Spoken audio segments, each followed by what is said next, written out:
여러분, 지금 화면에 보이는 저 뒷모습 익숙하지 않으십니까? 연봉 1억을 받는 대기업 부장님 혹은 성공한 차장님일 수도 있습니다. 그런데 손에 들린 건 15,000원짜리 육회 비빔밥이 아닙니다. 4,900원짜리 해자 도시락입니다. 2026년 현재 대한민국 직장인의 점심시간이 기괴하게 변했습니다. 우리는 이걸 그저 짠테크라고 부르며 웃어넘기곤 하죠. 요즘 물가가 비싸서 부장님도 아끼시는구나. 역시 부자가 더 독하게 모은다면서 말입니다. 하지만 착각하지 마십시오. 이건 미담이 아닙니다. 이건 2026년 대한민국 경제가 보내는 가장 끔찍하고 확실한 붕괴 시그널입니다. 경제학에는 바퀴벌레 이론이라는 게 있습니다. 부엌에서 바퀴벌레 한 마리가 눈에 띄었다면 그건 어딘가 보이지 않는 벽 뒤에 수천 마리의 바퀴벌레 떼가 이미 집을 장악했다는 뜻입니다.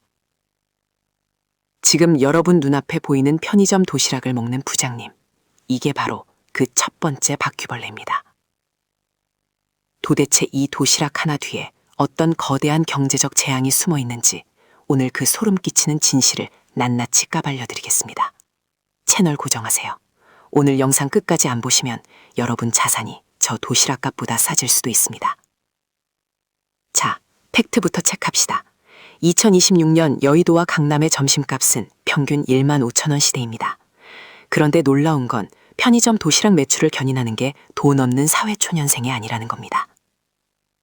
실제 데이터를 뜯어봤더니 2025년부터 4050 세대, 즉 관리자급의 편의점 결제 비중이 과거보다 2배 이상 폭증했습니다. 이게 왜 무서운지 아십니까? 대한민국의 4050 세대는 우리 경제의 허리이자 가장 강력한 소위 주체입니다. 연봉이 가장 높은 구간이죠. 그런데 이들이 점심값 1만 원을 아끼기 위해 편의점 플라스틱 의자에 앉기 시작했습니다. 이건 단순히 아껴서 부자 되자가 아닙니다. 아끼지 않으면 파산한다는 절박한 생존 본능입니다. 여기서 바퀴벌레 이론을 대입해 봅시다. 눈에 보이는 현상은 점심값 절약이라는 바퀴벌레 한 마리입니다.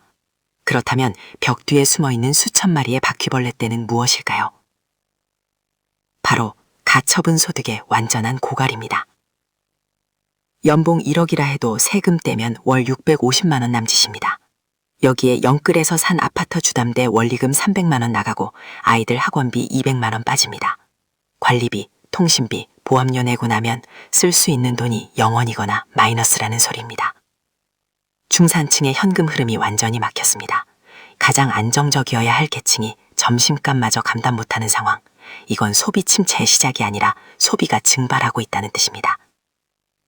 자, 그럼 이 현상이 우리 경제 전체를 어떻게 박살내는지 구조적으로 뜯어봅시다. 여러분이 편의점 도시락을 먹는 순간 오피스 상권의 사장님들은 죽어나갑니다.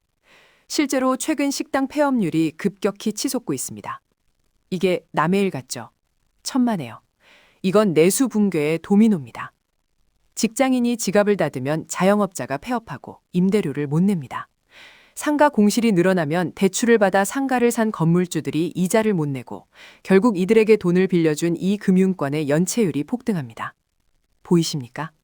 고작 5,000원짜리 도시락 하나가 나비 효과가 되어 금융권의 부실 채권 위기까지 연결되는 구조입니다. 이미 물가는 임금 상승률을 수년째 앞질렀습니다. 사람들이 돈이 없어서 안 쓰는 게 아니라 돈이 있어도 빚 갚느라 못 쓰는 상황. 경제학 용어로 이걸 대차대조표 불황의 진입 단계라고 봅니다.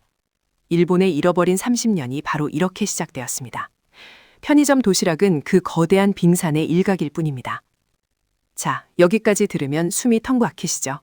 나라 망했으니 이민이라도 가야 하나 싶으실 겁니다. 하지만 여기서 멈추면 안 됩니다. 부자들은 위기를 공포로 느끼지 않습니다. 박앤세일로 느낍니다.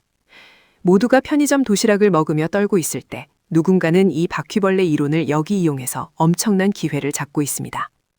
지금부터는 감정을 빼고 냉정하게 돈의 흐름만 보겠습니다. 경제가 무너질 때 돈은 사라지는 게 아니라 이동합니다. 첫 번째 기회는 소비의 양극화입니다. 중산층이 무너지면 어중간한 브랜드는 다 죽습니다. 대신 초저가와 필수재 시장은 폭발적으로 성장합니다. 여러분이 도시락 먹으며 한탄할 때 누군가는 그 도시락 만드는 회사 주식을 담고 있다는 겁니다. 두 번째 기회는 부실 채권 시장입니다. 현금을 쥐고 있는 사람들에겐 지금이 10년 만에 돌아온 부동산 줍줍 타이밍입니다. 감정가의 절반까지 떨어진 알짜 상권 물건들이 쏟아져 나올 겁니다. 바퀴벌레가 나왔다는 건 집이 더럽다는 뜻이지만 바퀴벌레 약을 파는 사람에겐 대목이라는 뜻이기도 합니다. 여러분은 바퀴벌레를 보고 비명만 지르는 사람이 될 겁니까? 아니면 방역업체 사장이 되어 돈을 쓸어 담을 겁니까? 2026년 스태그플레이션의 파도 앞에서 살아남기 위한 3가지 행동 강령을 드립니다. 첫째, 현금 흐름의 구조 조정을 단행하십시오. 런치 푸어가 되는 게 쪽팔린 게 아닙니다. 진짜 쪽팔린 건 남들 시선 때문에 비싼 밥 먹다가 카드값 리볼빙 돌리는 겁니다. 둘째, 불황방어주로 포트폴리오를 교체하십시오. 라면, 전기, 통신, 그리고 저가 유통 채널입니다.